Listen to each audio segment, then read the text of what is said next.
ये कहानी है सूरजपुर नाम के एक छोटे से गांव की, जहां एक गरीब लकड़हारा मोहन अपनी पत्नी गीता के साथ बड़ी मुश्किलों से जीवन बिता रहा था। वह दिन रात कड़ी धूप, सर्द हवा और बारिश में मेहनत करता था, लेकिन उसकी कमाई इतनी नहीं होती थी कि वह अपनी पत्नी को 2 वक्त की रोटी भी सुकून से खिला सके। एक साल गांव में भयंकर ठंड पड़ी। ठंडी हवाएं ऐसी चल रही थीं मानो आसमान से बर्फ बरस रही हो। इसी ठंड ने मोहन की जिंदगी की दिशा बदल दी। एक दिन उसके मालिक रघुवीर ने उसे बुलाया और कहा, ठंड की वजह से काम बंद पड़ा है, मुनाफा नहीं हो रहा। मैं ज्यादा मजदूर नहीं रख सकता। आज की मजदूरी ले लो और कल से मत आना। मोहन ने बहुत विनती की, पर मालिक नहीं माना। उदास मन से वह घर लौट आया। घर पहुंचते ही उसने आवाज लगाई। गीता ने उसके चेहरे की उदासी देखकर पूछा, मोहन, हमारा काम छूट गया, अब घर कैसे चलेगा?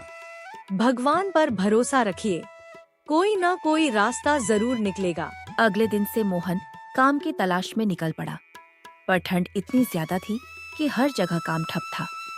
एक दिन वह जंगल गया तो उसे बहुत सारी सूखी लकड़ियां दिखाई दी। उसके मन में विचार आया, क्यों न मैं लकड़ियां बेचने का काम शुरू करूं? ठंड में सबको आग की जरूरत पड़ेगी। वह उत्साह से घर लौटा और गीता को अपनी योजना बताई।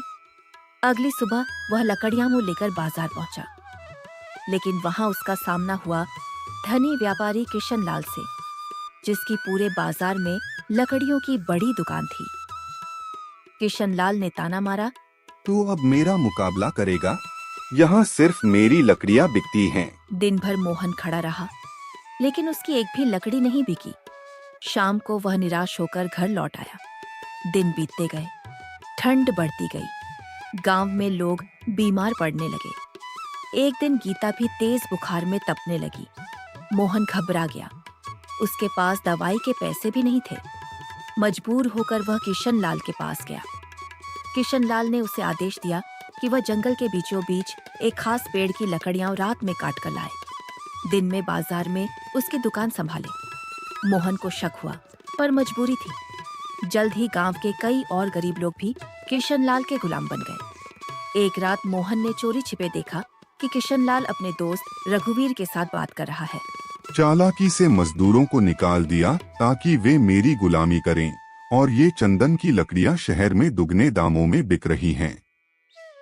मोहन को सच्चाई पता चल गई। वे लोग चंदन की तस्करी कर रहे थे।